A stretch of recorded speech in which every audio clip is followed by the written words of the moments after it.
నిన్న కేంద్రం ప్రవేశపెట్టిన బడ్జెట్ సామాన్యులపైన ఎటువంటి ఎఫెక్ట్ చూపించింది? నిన్న పద్దుల తర్వాత ఏ వస్తువులపైన ధరలు పెరగడం కానీ తగ్గడం కానీ జరిగాయి, డీటెయిల్గా మాట్లాడుకుందాం. సో మొత్తంగా ఇటు సిగరెట్, కాఫీ యంత్రాలపైన భారీగా ధరలు పెరగబోతున్నాయి. ఫెర్టిలైజర్స్ పైన ధరలు పెరుగుతాయి. ఇనుము పైన కూడా ధరలు పెరిగే అవకాశం ఉంది. ఇక కార్లు, మొబైల్ ఫోన్లు, ఎలక్ట్రానిక్ వెహికల్స్, బ్యాటరీస్, సోలార్ ప్యానెళ్ల పైన, తర్వాత మెడిసిన్స్, క్యాన్సర్ మెడిసిన్స్ పైన కొంత ధరలు తగ్గే అవకాశం ఉంది. ఇక సీ ఫుడ్ పైన కూడా కొంత ధరలు తగ్గే అవకాశం ఉంది. సో వారం రోజుల్లో ధరల అమలుకి వారం రోజుల సమయం కూడా పట్టే అవకాశం ఉంది. సో నిన్నే బడ్జెట్ అనౌన్స్ చేశారు కాబట్టి వీటిపైన ధరలు తగ్గే అవకాశం ఉంది.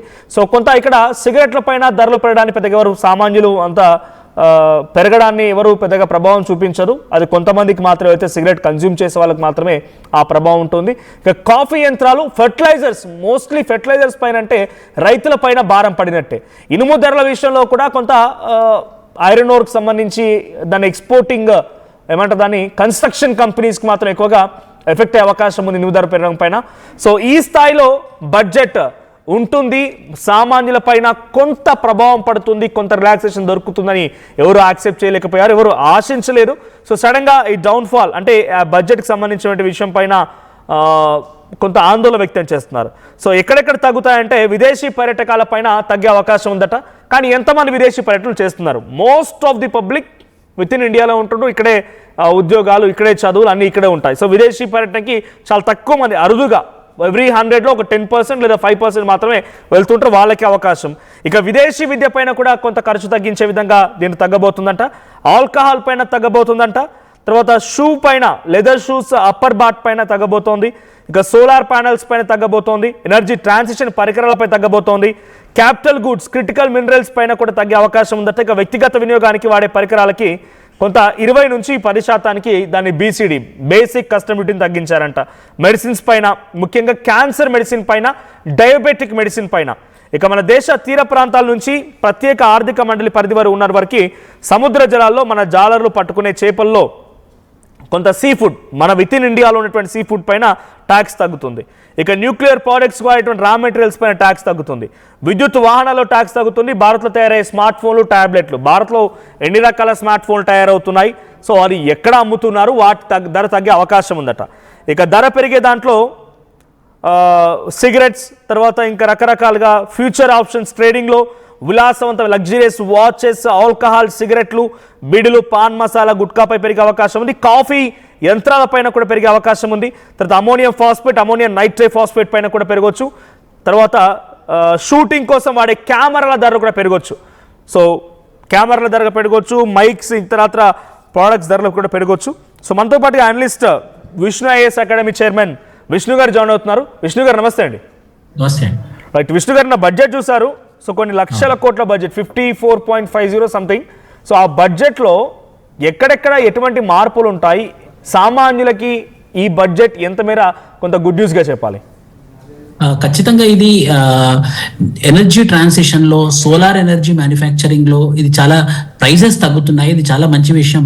కానీ ఒక విషయం మనము బీజేపీ గవర్నమెంట్ ఒప్పుకోవచ్చు, సిన్ గూడ్స్ అని ఉంటాయన్నమాట. సిన్ గూడ్స్ అంటే ఆల్కహాల్, సిగరెట్స్, మన శరీరానికి ఏదైతే హాని కలిగిస్తుందో వాటిని సిన్ గూడ్స్ అంటారు. సో ఈ సిన్ గూడ్స్ మీద ప్రతి బడ్జెట్ లో వాళ్ళు ట్యాక్స్ పెంచుకుంటూ వెళ్తున్నారు. ఈసారి కూడా ట్యాక్స్ పెంచుకుంటూ వెళ్ళిపోయారు. సో ఇదేదో మంచి పరిణామం అని చెప్పొచ్చు. ఇలా ఏదైతే చెడ్డ అలవాట్లు ఉన్నాయో వాటిని కంట్రోల్ చేయాలనే ఉద్దేశంతో. కానీ ఏదైతే విదేశీ పర్యటన ఉందో, మీరు అన్నట్టు విదేశీ పర్యాటకులు మన దేశానికి కొంచెం తక్కువనే వస్తారు. డొమెస్టిక్ టూరిస్టులు ఎక్కువ ఉంటారు. ఈ డొమెస్టిక్ టూరిస్ట్ మీద ఏదైనా మినహాయింపు ఇస్తే బాగుండేది. ఈ విదేశీ పర్యాటకుల కన్నా ఇదొకటి చాలా బాధ కలిగించినట్టు విషయము. ఎందుకంటే ఇండియన్ ఎకానమీ బూస్ట్ అవ్వాలి అని అంటే టూరిజం సెక్టర్ చాలా ఇంపార్టెంట్. మళ్ళీ ఇండియాలో టూరిజం సెక్టర్ ఎక్కువ ఫారెన్ టూరిస్ట్ కన్నా ఎక్కువ డొమెస్టిక్ టూరిస్టులు ఎక్కువ ఉంటారు. కాబట్టి ఈ డొమెస్టిక్ టూరిస్ట్కి ఏదైనా బెనిఫిట్ ఇస్తే బాగుంటుంది. దానికన్నా ఒకటి solar panels, critical energy, critical elements అని అన్నాం మనం ఇంతకుముందే. అంటే రేర్ ఎర్త్ మెటల్స్ ఏవైతే మనము స్పేస్ టెక్నాలజీలో, రాకెట్ టెక్నాలజీలో రేర్ ఎర్త్ మెటల్స్ ని మనం వాడతామో, at the same time critical elements అంటే సెమీకండక్టర్ డివైసెస్, ఈ సెమీకండక్టర్ డివైసెస్ మీద ట్యాక్సెస్ తగ్గించడము, దాని ద్వారా మొబైల్ ఫోన్స్ తగ్గడము, టీవీలు తగ్గడము, ఇంటరాక్టివ్ ప్యానెల్స్ తగ్గడము, ఇది చాలా మంచి విషయము. క్రిటికల్ ఎలిమెంట్స్ ని రెడ్యూస్ చేస్తే ఏమవుతుందనంటే ఎలక్ట్రానిక్ డివైజెస్, స్పేస్, డిఫెన్స్ వాటి మీద ప్రైజెస్ తగ్గుతుంది. కాబట్టి అది ఒక మంచి విషయం అని చెప్పుకోవచ్చు. దాంతోపాటు మోస్ట్ ఇంపార్టెంట్ ఏంటంటే విదేశీ విద్య. ఇప్పుడు మన దేశం నుంచి బయట కంట్రీస్కి వెళ్ళి విదేశీ విద్య చదువుకునే వాళ్ళకి ట్యాక్స్ తక్కువ. ఎందుకంటే ఒక పదం ఉంటుంది రెమిటెన్సెస్ అనమాట. బయట కంట్రీస్ మనకు వచ్చే రెమిటెన్సెస్ పెరగాలి అని అంటే మన వాళ్ళు బయట దేశానికి వెళ్ళి అక్కడ చదువు మంచిగా ఫారెన్ చదువు వాళ్ళకి అవలంబించాలి. అలా అవలంబించాలి అంటే ట్యాక్స్ అనేది ఒకటి పెద్ద రూపకంగా ఉండేది. ఆ ట్యాక్స్ ఒకటి రెడ్యూస్ చేయడం కూడా మంచి విషయమే. సో దాంతో పాటు మనం ఒకటి క్యాన్సర్ మందులు, ఇప్పుడు మనం చూస్తే ప్రతి 10 మందిలో ఒకరు క్యాన్సర్ పేషెంట్ అయితే ఈ మధ్యలో చూస్తున్నాం మనము. నీతి ఆయోగ్ రిపోర్ట్ కూడా ఇదే చెప్తుంది. సో క్యాన్సర్ మెడిసిన్ మీద ప్రైజెస్ తగ్గించడము చాలా మంచి విషయము. దాంతో పాటు భారత్ లో తయారయ్యే స్మార్ట్ ఫోన్లు, టాబ్లెట్లు, విమానాల విడిభాగాలు, ఇప్పుడు మనం చూస్తే ఏరోడైనమిక్ వింగ్స్, ఏవియోనిక్స్, వీటి మీద విడిభాగాల మీద కూడా రెడ్యూస్ చేయడం కూడా మంచి విషయమే. అణు విద్యుత్ ప్రాజెక్టులకు, అవును ఇప్పుడు మనము ఆల్టర్నేటివ్ ఎనర్జీ లాగా న్యూక్లియర్ ఎనర్జీని మనం తీసుకొని వెళ్తున్నాము. సో గవర్నమెంట్ ఆఫ్ ఇండియా కూడా చాలా అగ్రెసివ్ గా న్యూక్లియర్ పవర్ ప్రొడక్షన్ మీద ముందుకెళ్తుంది. ఎందుకంటే ఈ ఫాసిల్ ఫ్యూయల్స్ ఏవైతే ఉన్నాయో, థర్మల్ పవర్ కావచ్చు, ఈ ఆయిల్ ఎలక్ట్రిసిటీ ప్రొడక్షన్ కావచ్చు, ఎప్పటికైనా అది అయిపోయే అవకాశాలు ఎక్కువ ఉన్నాయి. కాబట్టి రెన్యూవబుల్ ఎనర్జీ సోర్సెస్ కూడా అంత బూస్టింగ్ గా ఉండదు. కాబట్టి న్యూక్లియర్ ఎనర్జీ అనేది చాలా ఇంపార్టెంట్. సో ఈ న్యూక్లియర్ ఎనర్జీ ప్రొడక్షన్ మీద ఇంపార్టెన్స్ ఇస్తూ, ఎలక్ట్రిసిటీ ఎక్కువ ప్రొడ్యూస్ చేస్తూ, దానికి కావాల్సిన విడిభాగాల మీద తక్కువ ప్రైజెస్, ట్యాక్సెస్ తగ్గించడం వల్ల న్యూక్లియర్ ప్రొడక్టివిటీ అనేది ఇంక్రీజ్ చేయడం అనేది చాలా మంచి విషయము. ఫ్యూచర్ ఆప్షన్స్ ట్రేడింగ్ అంటే ఏంటంటే, ఫర్ ఎగ్జాంపుల్ మనం ఫ్యూచర్స్ లో మనం ఏదైనా కొనాలనుకున్నాం అనుకోండి, ముందుగా మనం అగ్రిమెంట్ చేసుకున్నాం అనుకోండి, అప్పుడు ఆ ప్రైజెస్ తగ్గిపోతాయి అన్నమాట. సో ఈ ఫ్యూచర్స్ ట్రేడింగ్ తగ్గడం వల్ల ట్రేడ్ పెరగడము, బిజినెస్ పెరగడము, మార్కెట్ యొక్క వాతావరణం పెరగడము కూడా మంచి విషయము. కాఫీ ప్రైజెస్ అయితే పెరగబోతున్నాయి. కాఫీ రూస్టింగ్ మెషిన్స్ పెరగబోతున్నాయి ఈ మధ్యలో. అంటే ఇవన్నీ మనం రెగ్యులర్ గా మాట్లాడుతున్నాం. బట్ మోస్ట్లీ సామాన్యులకి సంబంధించి రెగ్యులర్ గా మనం మాట్లాడుకున్నాం డైలీ విషయాల్లో. So travelling charges, petrol diesel పైన ఏమైనా ప్రభావం ఉంటుందా? ఆ తర్వాత నిత్యవసర సరుకుల విషయంలో ప్రభావం ఉంటుందా? లేదంటే విదేశీ విద్యకు సంబంధించి అలా ఉంటే విత్ ఇన్ ది కంట్రీలో కూడా ఇక్కడ విద్యార్థిని చదివించాలన్నా కొంత ఇబ్బందే. సో ఆ సిచ్యువేషన్లో బుక్స్ పైన, లేకుంటే గతంలో చూసాం మనం జిఎస్టీ విధించినప్పుడు పెరుగుని ఒక కవర్లో నార్మల్గా ప్యాక్ చేస్తే ఎలా ఉంటుంది, లేదంటే కుల్లా అటువంటి డిఫరెన్సెస్ కూడా ఉన్నాయి. కాబట్టి అటువంటి డిఫరెన్స్ ఏమైనా ఇక్కడ జరిగే అవకాశం ఉందా? Is there any chance? ఎందుకంటే ఇటువంటివి ఎక్కువగా ఎక్స్పెక్ట్ చేస్తూ ఉంటారు పబ్లిక్.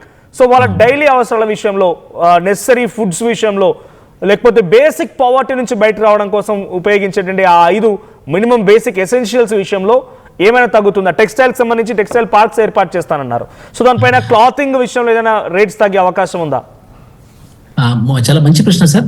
ఇక్కడ మనం నోటీస్ చేసినట్టయితే ఫెర్టిలైజర్స్ యొక్క ప్రైజెస్ పెరుగుతున్నాయి. ఫెర్టిలైజర్ యొక్క ఇంపాక్ట్, దాన్ని మనం రిపిల్ ఎఫెక్ట్ అంటాం అన్నమాట. అంటే డొమినో ఎఫెక్ట్.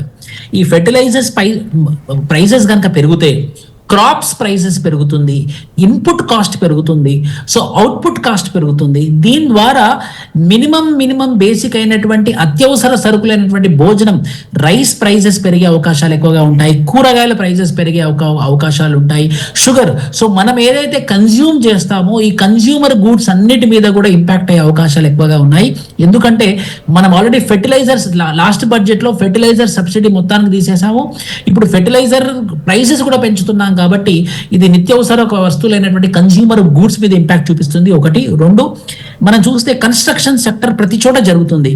ఇనుము ప్రైజెస్ పెంచారు. సో ఐరన్ ప్రైజెస్ పెరగడం వల్ల ఖచ్చితంగా కన్స్ట్రక్షన్ ఖర్చు పెరుగుతుంది. దాని ద్వారా రియల్ ఎస్టేట్ సెక్టర్లో ఇప్పుడు ఎవరైతే ఒక మధ్యతరగతి మనిషి ఒక ఇల్లు కొనుక్కుందాము, ఒక ఇల్లు కట్టుకుందాం అనుకున్న వాడికి అతను కూడా ఇబ్బంది జరిగే అవకాశాలు ఎక్కువగా ఉన్నాయి. సో ఇనుము రేటు పెరగడము, ఫెర్టిలైజర్ యొక్క ప్రైజెస్ పెరగడం వల్ల ఇవి రెండైతే మనకి తెలియకుండానే ఇండైరెక్ట్ ఇంపాక్ట్ ఉంటుంది. కన్స్యూమర్స్ మీద డైరెక్ట్ ఇంపాక్ట్ ఉంటుంది, మన నిత్యావసర సరుకుల మీద ఎక్కువ ఇంపాక్ట్ ఉంటుంది. అండ్ ఫెర్టిలైజర్స్ అండ్ ఇనుము కూడా అంతే. ఇంకో మంచి విషయం ఏంటంటే టెక్స్టైల్స్ పార్క్స్ వాళ్ళు ఇంతకుముందు ఏదైతే ప్రామిస్ చేశారో ఇప్పుడు టెక్స్టైల్ పార్క్స్ కూడా మేము ముందుకు వస్తామని చెప్తున్నారు. ఫర్ ఎగ్జాంపుల్ మన తెలంగాణలో చూసుకున్నట్లయితే కాకతీయ టెక్స్టైల్ పార్క్ అని చాలా పెద్ద మెగా ప్రాజెక్ట్ పెడదామని అనుకున్నారు. అది ఇప్పటి వరకు ఇంప్లిమెంట్ అవ్వలేదు. కానీ ఇప్పుడు ఒక మంచి సూచన మీద కనబడుతుంది. ఈ టెక్స్టైల్ పార్క్స్ ద్వారా ఈ మన వరంగల్లో ఏదైతే టెక్స్టైల్ పార్క్ అమలైందో, ఏదైతే ఆల్రెడీ పాలసీలో ఉందో, ఏదైతే వాళ్ళు ప్రామిస్ చేశారో దాని ఇంప్లిమెంటేషన్ జరగడం వల్ల ప్రైజెస్ అంటే క్లాత్స్, బట్టల యొక్క ప్రైజెస్ అయితే తగ్గే అవకాశాలు ఎక్కువగా ఉన్నాయి. కానీ ఎట్ ద సేమ్ టైం దాని బట్టల ప్రైసెస్ ఎంతైతే తగ్గుతుందో ఈ నిత్యావసర సరుకులైనటువంటి భోజన ఇతరత్ర భోజన సంబంధించినటువంటి ప్రైసెస్, కూరగాయలు ఇవన్నీ మాత్రం చాలా బ్రహ్మాండంగా పెరిగే అవకాశాలు ఎక్కువగా ఉన్నాయి. విమానాల విడిభాగాలు తక్కువడం వల్ల మనకు ముందే చూస్తే రీజనల్ కనెక్టివిటీ స్కీమ్ అనేది నంబర్ ఆఫ్ ఎయిర్పోర్ట్స్ పెరుగుతున్నాయి. సో ఈ విడిభాగాలు తగ్గించడం వల్ల చాలా మంది ఎక్స్పెక్ట్ చేస్తోంది గోల్డ్ అండ్ సిల్వర్ విషయంలో. ఆకాశాన్ని తాకిన గోల్డ్ అండ్ సిల్వర్ 2 రోజుల నుంచి కాస్త తగ్గుముఖం పట్టాయి. సో కొంత డౌన్ఫాల్ స్టార్ట్ అయింది అన్నట్టుగా ఇండికేషన్స్ ఇస్తూ ఉన్నాయి. సో గతంలో ఉన్నటువంటి ఆ కస్టమ్స్ డ్యూటీని 15% నుంచి 6% తగ్గించిన 2024 ఫైనాన్షియల్ బడ్జెట్లో ఇప్పుడు ఎటువంటి చేంజెస్ చేయలేదు, అలా సేమ్ కాన్స్టెంట్ కొనసాగుతోంది. సో దీని ప్రభావం ఇంటర్నేషనల్ మార్కెట్ డిసైడ్ చేస్తే అఫ్కోర్స్ గోల్డ్ అండ్ సిల్వర్ రేట్ని, బట్ ఇండియా బడ్జెట్ ఏమైనా ప్రభావం చూపిస్తుందా? విత్ ఇన్ ఇండియా స్టేట్స్లో ఏదైనా చిన్న కీలక మార్పులు ఉండే అవకాశం ఉందా? ఏదైనా కొంత బెనిఫిట్ కానీ కొంత ఎఫెక్ట్గా మనం చూడాల్సిన అవసరం ఉంటుందా? లేదు సార్, ఖచ్చితంగా లేదు. మనం చూసినట్టయితే గ్రాఫ్ గోల్డ్ యొక్క ప్రైసెస్, సిల్వర్ యొక్క ప్రైసెస్ ఇలా స్ట్రేట్ గా లీనియర్ గ్రాఫ్ రూపకంగా వెళ్తుంది. గవర్నమెంట్ కూడా సుంకం తగ్గిస్తాం మేము గోల్డ్ పరికరాల మీద అని చెప్పినట్టు అసలుకి దాఖలా లేదు. కాబట్టి బంగారం మీద, వెండి మీద ఎలాంటి ప్రైసెస్ తగ్గదు. మీరు అన్నట్టే అది ఇంటర్నేషనల్ మార్కెట్ డిటర్మైన్ చేస్తుంది కాబట్టి అది ఇంకా ముందుకెళ్లే అవకాశాలు, దూసుకుపోయే అవకాశాలు ఎక్కువగా కనపడుతున్నాయి, కానీ తగ్గే అవకాశాలు అయితే తక్కువ లేదు, ఖచ్చితంగా చెప్పగలం మనము. So gold and silver prices అయితే అదే ట్రెండ్ ని ఇంటర్నేషనల్ మార్కెట్స్ అంటున్నట్టుగా క్లారిటీ ఇస్తే ఈ గోల్డ్ పైనే ప్రాబబిలిటీ ఉంది. ఎందుకంటే when we see upon share markets కానివ్వండి, లేకుంటే ఏదైనా కూడా అప్ అండ్ డౌన్స్ ఉంటేనే స్టేబుల్గా ఉంటుంది. కానీ ఎట్ ఎ టైం వన్స్ ఏ స్థాయిలో అయితే మీరు అన్నారు ఇందాక లీనియర్ పొజిషన్లో వెళ్తుందని చెప్పి, సో ఆ లీనియర్గా వెళ్ళేది కాస్త అదే తరహాలో మళ్ళీ కిందికి కూడా రావచ్చు. బికాజ్ ఇక్కడ ఏం జరుగుతోంది, యుద్ధాలు ఉన్నాయి, డాలర్ పతనం అయిపోయింది, FOMO fear of missing out, అంటే చాలా మంది కూడా మనం కొంటామో కొనమే అనే రకంగా ఎక్కువ ధర ఉన్నప్పటికీ ఇన్వెస్ట్ చేస్తున్నారు, కొంటూ ఉన్నారు. బట్ వాళ్ళు సర్టెన్ ఒక మార్జిన్ ప్రైస్ని, ప్రాఫిట్ని గెయిన్ చేయగానే వాళ్ళు అమ్మేసుకునే అవకాశం ఉంది. అప్పుడు సప్లై ఉన్నా కూడా ఎక్కువగా పర్చేజ్ లేకపోతే రేట్స్ పడిపోయే అవకాశం ఉంది కదా, there is a chance. Demand supply and demand ప్రకారంగా ఎప్పుడైతే డిమాండ్ ఎక్కువ ఉందో సప్లై లేదనుకోండి ప్రైసెస్ పెరుగుతుంది, సప్లై ఎక్కువ ఉండి డిమాండ్ లేదనుకోండి ప్రైసెస్ తగ్గుతుంది. మీరు అన్నట్టు ఇప్పుడు ప్రపంచం ఒక అనిశ్చిత సిచ్యువేషన్ లో ఉంది. ప్రపంచం ఇప్పుడు ఎట్లాగూ ఇరాన్ చూసుకున్నా సరే, మిడిల్ ఈస్ట్ చూసుకున్నా సరే, అమెరికన్ తీసుకున్నా సరే, వెనజువేలా తీసుకున్నా సరే, అక్కడ డిమాండ్ లేదు కాబట్టి సో సప్లైకి ఆధారంగా ప్రైసెస్ తగ్గే అవకాశాలు ఉన్నాయి. కానీ మన ఈ బడ్జెట్ వల్ల మాత్రము డైరెక్ట్ గా బంగారం మీద, వెండి మీద మాత్రం ఎలాంటి ఇంపాక్ట్ ఉండదు.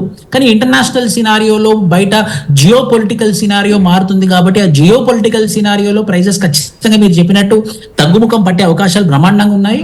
కానీ ఈ బడ్జెట్ మాత్రము బంగారం గురించి అండ్ వెండి గురించి అయితే ఏం విశ్లేషణ చెప్పలేదండి. కానీ ఈ ఫెర్టిలైజర్ సెక్టర్ లో వచ్చేసరికి అమోనియం ఫాస్ఫేట్, ఈ పలు రకాలైనటువంటి ఫెర్టిలైజర్స్ మీద ప్రైజెస్ తగ్గించకపోవడం వల్ల, ట్యాక్స్ పెంచడం వల్ల ఖచ్చితంగా ఫార్మింగ్ సెక్టర్, వ్యవసాయంలో మాత్రం ఒక నడ్డి విరిచినంత పని అయింది. సో ప్రైజెస్ పెరుగుతాయి, ఇన్పుట్ కాస్ట్ పెరుగుతుంది, నిత్యావసర ధరలు అయితే పెరిగే అవకాశాలు చాలా ఎక్కువగా ఉన్నాయి సార్ మనోజ్ గారు. రైట్, బడ్జెట్ ఓవరాల్ గా తెలుగు స్టేట్స్ ఎలా ఉంది? తెలుగు స్టేట్స్ కంపారిజన్ నాకు తెలిసి రేర్ ఎర్త్ మినరల్స్ పేరిట ఆంధ్రప్రదేశ్కి ఒక ప్రాజెక్ట్ వచ్చింది, అంతేగాని తెలంగాణ ప్రస్తావనలు ఎక్కడా లేదు, పెద్దగా బడ్జెట్ అలొకేషన్స్లో కూడా లేవు. సో ఇప్పుడు కేటాయించిన బడ్జెట్లో what is a very good benefit to Telugu states?